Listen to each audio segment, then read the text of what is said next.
A lot of young Nigerians are struggling financially, doing your 9 to 5, picking up side hustles, running businesses by the side, all with the aim to level up financially and achieve the goals you want to achieve. Live the kind of life that you deserve or that you want to live. And it's easy to think that the solution to this is, earning more income, just trying to earn more, doing more to earn more. But the truth is, while the level of income that you have actually matters in building wealth over the long run, at the foundation of it, there are habits that we've picked up along the way that consistently sabotage even our best efforts at building wealth.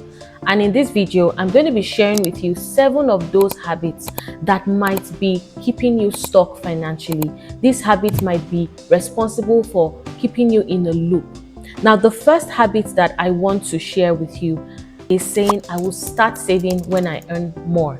A lot of people feel like, what is the point trying to save when I have not even balanced out, my daily expenses? Now, while this makes sense on the surface, it is actually helping you or making you to establish wrong financial mindset. Learn to save at least 5 to 10% of your income, no matter what level of income you're at. Because if you don't strengthen that habit now, even when you eventually pick up a side hustle and start earning more, you will still not save that money.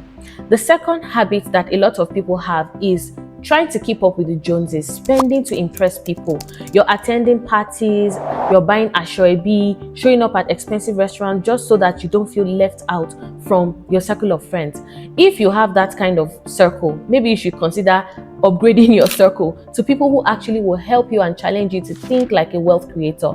So it is not about, life or achievement. It's not about trying to impress people. You need to understand where you are at and create systems that allow you to thrive where you are at.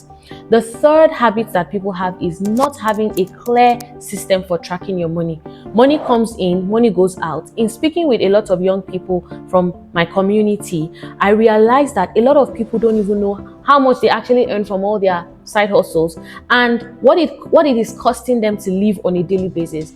If you're not evaluating your finances, you cannot manage it effectively. So it is important for you to have a system that allows you to understand your money, track your money, know what is coming in, know what is going out, so you'll be able to know where excesses are and how to cut down on those excesses.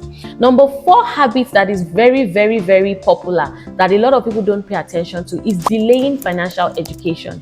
Now, income is good, and I'm not even saying don't go for higher income levels, but lack of financial intelligence is actually responsible for a lot of financial, challenges that people face.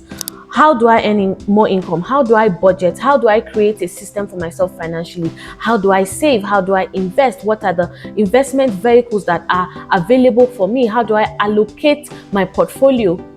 What is wealth asset management, for instance? How am I supposed to be thinking as a wealth builder and as a wealth creator? Financial intelligence is so crucial, and it's important for you to pay attention to that. Number 5 is normalizing debt.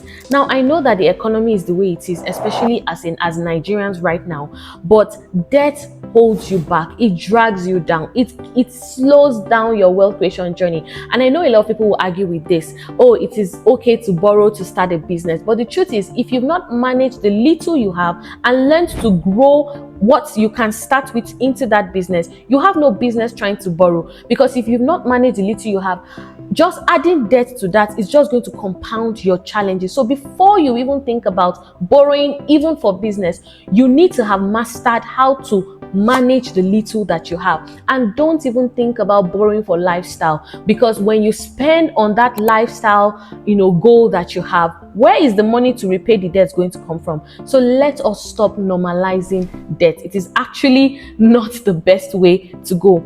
Number 6 habit is not having emergency funds. This one I always shout about. Life happens. Things happen that you didn't plan for, and this is why it is important to start. If you don't have any savings, you don't have any emergency funds, what I always advise is start from building an emergency fund, which is basically 3 to 6 months of your living expenses put in a platform that helps you to grow that money a little bit above inflation level, but keeps it liquid enough for you to be able to access it in case of emergency. What emergency funds also does for you is that it prevents you from getting into a cycle of debt. So for instance, something happens, you don't have liquid cash, so you borrow to sort out the issue, and then you have to pay back. Before that happens, you have to sort some other emergency. Life happens, and an emergency fund just helps you to ensure that you have liquid cash in order to attend to those emergencies when they come.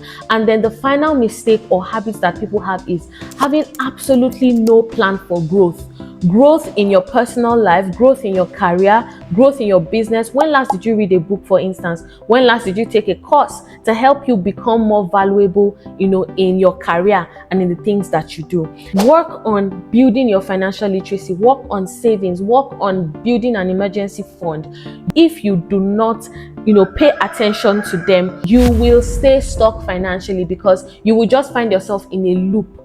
It's called a rat race, just earning to spend, paycheck to paycheck, and not actually building anything substantial. So I want you to evaluate yourself. Which of these 7 habits resonate with you, and what steps are you going to take from today to ensure that you overcome this habit? If this spoke to you, I want you to share it with somebody who needs it.